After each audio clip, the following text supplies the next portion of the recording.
Welcome back to the Mountain Man Medical YouTube channel. Thanks for hanging out. Today, I'm here with Chris Cypert, and he is an SF medic. And this is part of my series that I like to do called Meet a Medic. And every so often, I get the chance to run into a medic, and I get to ask them a little bit about what they do and why they do it, a little bit about their philosophies behind being a medic. That's kind of one of the main interests that I have is why we do what we do and what we get out of it. I think that's an important part about being a medic. Yeah, it's getting to run around and help people when they need that help, especially in an emergency situation when they're at their worst. And I get a lot of value out of that. So I'd like to talk to you a little bit about that. If you want to go ahead and give me who you are and what you do and where you're at. Sure. Yeah, so I spent 20 years in the Army. I joined a year before 9/11, which is a good or bad time to join the Army, depending on what you wanted to get out of it. But yeah, 9/11 happened. I wasn't planning on being a lifer, but I found that, I was pretty good at the whole war thing, so I kept at it. Found my way into Special Forces. I spent most of my career in Army Special Forces, and all that time as an 18 Delta, Special Forces Medical Sergeant. Now, the interesting thing about that is that originally on my wish list, when you go to selection, I didn't put medic on top. Mm-hmm. I had a couple other jobs that I wanted to do more, and they're like, no, you're going to be a medic. And then I found my way into it and kept doing it and ended up being pretty decent at it, I think. And then I retired this last year after 20 years service, spent a little bit of time with my kids who were in high school before they graduate and go off in the world forever. Now I work for a company called Citizens Defense Research, where we provide firearms training, basically for armed citizens, law enforcement, that kind of thing. I do a little bit of medical training with that as well, not a whole lot. More on the firearms side. But yeah, so I got to spend, over a decade in, various combat environments being an SF medic, and really enjoyed it, and really enjoy helping teach people how to keep them and their family members safe from a medical perspective, and not just a gun perspective. Cool. Yeah, and what do you think you got out of being an SF medic? I know, you get to go with the team and provide that medical care to them. What is that interaction like between your team and Doc? And the interesting dynamic with an SF-ODA, an Operational Detachment Alpha, is that everybody's a shooter, and then you basically, you're an 18-something, as the MOS, Military Occupational Specialty. So you have your 18 Bravo, who's your weapons guy. So it's not, a lot of times people are like, oh, you were a medic that supported Special Forces. No, I was a Special Forces soldier trained in medicine, right? And so the interesting relationship with the medic on the team is a lot of times the medics tend to be the nerds. The medics and the combo guys are the nerds on detachment. I was always a little atypical as a medic, and I think it's partly because I wasn't the guy who really was dying to be a medic and push my glasses up my nose, read my medical journals and stuff. But the interesting thing about that is that the medics catch a lot of crap because under normal circumstances, they tend to have a lighter workload in garrison. Back when you're in the rear, they tend to have a lighter workload when there's not any casualties or whatever else. So it's kind of one of those deals where 98% of the time, the Doc medics, needs his rest. Yeah, medic's friggin' useless or whatever, right? and that's kind of the joke. But then, so what I personally got out of being a medic on a team, and part of the reason that I never worked really hard to avoid it, there's some dudes who work really hard to fail just right in the medic course. Yeah. Because if you fail too badly, they boot you out of the course altogether. And if you're too close to passing, they just recycle you and keep you in the medic course forever. So there's a narrow band where you've got to fail right here, and they'll just go make you a weapons guy. Okay. And I know some dudes that put more work into that than I put into passing the course because they didn't want to be medics that bad. The reason that I stuck with it, though, is because I'll tell you, the best thing about being a medic, and it's kind of a perverse, paradoxical blessing. When somebody gets hurt, you're the guy that knows what to do. Because before I was a medic, I'd seen guys get wounded, and I don't know what to do. And I'm standing there basically helpless watching a medic work on my buddy, and I want to help, but I'm powerless to do so. When somebody is in danger of dying and you're the dude who's basically step aside and gets to take positive action, that is a lot better feeling than just standing around freaking out, absolutely, not knowing what to do. Yeah. I know a lot of the medics that I run into, paramedics, firefighters, EMTs, and a lot of those guys have very similar type of stories where they've had somebody that they know, usually a family member of some type, and they sit there and it feels bad to feel helpless and not know what to do. And and they change their whole career because of that. Yep. Yeah, I love that. So talk a little bit about your the company that you're with. What kind of goes into that? So Citizens Defense Research. We primarily, all of our, templated shelf classes that we pull off the shelf right now are all Firearms or general self-defense classes, I don't currently have, because I'm the junior partner with the company. I've only been with them a year. John and Melody, so John Johnson and Melody Lauer. Melody founded the company, John joined her, and they've been teaching together for about 5 years. The flagship class. So John is Melody's a fantastic technical shooter who brings like a mom and perspective to self-defense, but is frankly a fantastic technical shooter, possibly better than I am. Mm-hmm. John is the just gun savant who's an amazing shooter. He teaches some advanced high-level technical shooting courses, like his technical handgun test and standards course is really popular. Basically, if you want to shoot really fast and accurate and look cool, then John can help you with that. Their flagship course, and the reason I joined them was because they taught and teach a course called the Armed Parent Guardian. Mm-hmm. / Guardian. And so that course, the 2-day class, is entirely about solving gun problems when you have others present for whom you're responsible. I love that. Okay, so I've got a baby on my hip, toddler holding my hand, and some guy steps out, at the Best Buy parking lot and sticks a shank in my ribs and says, "Give me your car keys." Yeah. How do you handle that?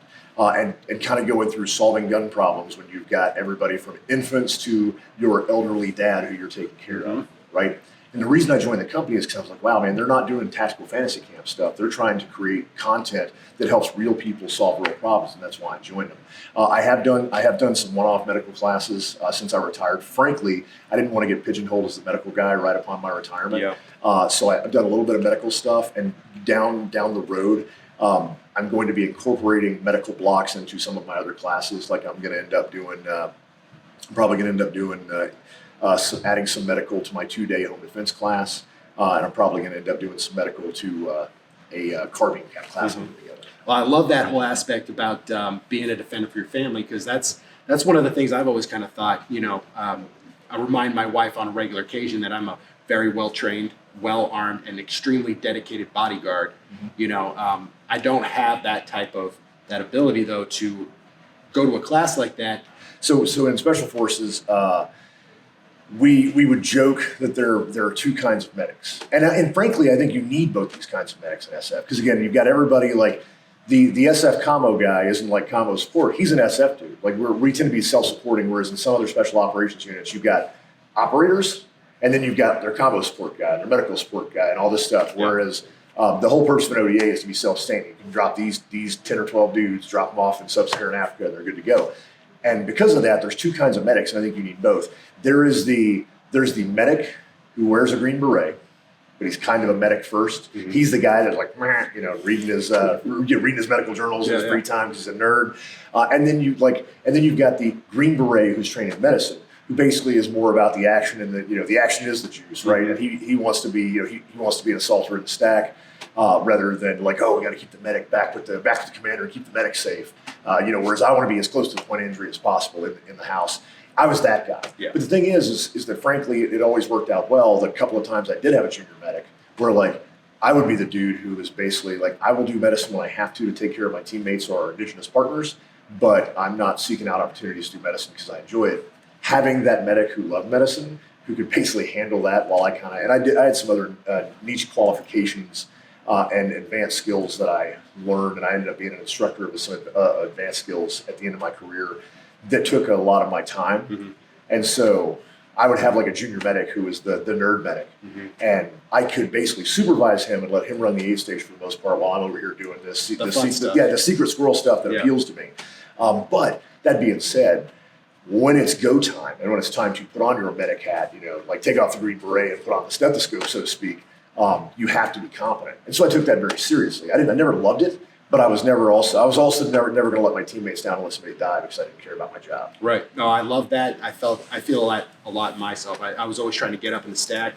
Like I want to be up there with the door kickers, and there's a dot get in the back, you get hurt, we're all messed up. So totally get that. And one of the things I'd love to talk to you about, and this is going to be my last question, I'd love to talk about some of the techniques that you might have. If you've got, a lot of my viewers are subscribers, they're civilians and things like that, and I get a lot of questions about how do you handle an emergency situation and stay calm in that situation.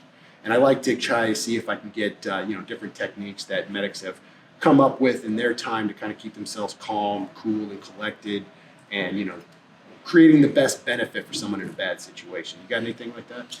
Well, so the first answer isn't super helpful because specifically 18 deltas are chosen like their psych profile at selection. Like probably part of the reason that I got funneled into the job I didn't want is because they're looking for dudes with borderline sociopathic tendencies. Legitimately, they're looking for a guy who you and I could be a teammates for 5 years, right? I coach your sons in Little League football. Our wives are friends. We hang out together every weekend, and suddenly you step on that pressure plate. You've got the bilateral amputations and a bowel evisceration. I've got to turn off all that emotional baggage, and you've got to become a broken piece of meat that I've got to fix, right? And so that totally makes sense. And then, God forbid, if you die, I've got to patrol tomorrow. So I've got to be able to, again, just take that, emotional trauma and set it aside until after the deployment. So part of the reason I ended up being a medic is because I just had some natural proclivities to calmness and, and extreme stress. But what I will tell you is that doesn't take you all the way to the goal line. It takes you all the way to the goal line, and whether or not you are a person who's naturally wound tight or not, is extreme technical proficiency in the basics. Okay. Here's what I mean. And Paul Howe has said this better than I have, from Combat Shooting and Tactics has said this better than I can, but I'm paraphrasing him loosely here. We talk about high speed, the term high speed. Well, really high speed is mastery of the basics on demand under any circumstances. So being able to do a thing, not once, but every single time. And like, if you wake me up and drop me on top of a mountain where I'm wounded, tired, and it's freezing in the middle of a blizzard, and I can execute the basics, then I'm high speed. But the way you get that is through repetition, muscle memory, automaticity, whatever fancy words people want to use. So I say that, like I'm sure you're familiar with the March sequence, March R sequence for trauma. Yep. Yeah. And if for y'all listening, the March trauma sequence, Google it if you're not familiar with it. When I teach classes, I try to teach people the basics and keep it very simple. And like the March sequence is 5 steps, and I add an R at the end for the recovery position, and drill that and drill that and drill that mentally. Anytime you get a chance to actually work it in training, taking a class, or just literally watching a YouTube video and grabbing your 10-year-old and making them lay down like they're a trauma patient, because the individual skills of applying a tourniquet or packing a dressing are important. Yeah. But what keeps people calm is knowing what to do next. And the March sequence is really, it's not even a sequence, it's a loop. All right, check for massive hemorrhage. Check airway, circulation. Okay, hypothermia, I haven't cut all the clothes off. I threw some blankets on them because they lost a lot of blood. I'm going to make sure I put them in the recovery position in case they vomit. They're not aspirating the vomit. Okay, what do I do next? Hey, let's go back and check those dressings again. And I'm basically just going to stay in that loop because as we talked about, just standing there powerless, like looking at somebody who's wounded, that's what causes stress. If you have something to do, that's what keeps your mental stress at a minimal level, is knowing what to do next. So identify a sequence that works for you, memorize it and drill it to the point where you can basically go on autopilot and just do things. And then you can freak out and have an emotional meltdown, 10 minutes after you get somebody loaded in the ambulance. Yeah, when you've got the time. Right. Yep, and when lives aren't on the line. Yep, so stay busy, and the way you stay busy is by knowing what to do. Love it. That is gold information, guys. I hope you're enjoying that. That's fantastic stuff. If you want to learn more about the March acronym, then you can go over to the mountainmanmedical.com website where we have our free trauma course, 100% online, only takes about an hour and 15 minutes or so. It'll teach you how to use all the stuff in your trauma kits. Thank you for hanging out. Chris, I appreciate your time. It was a wonderful talking to you, man. You're a wealth of knowledge. Thanks. My pleasure. I'll see you in the next one. See you guys.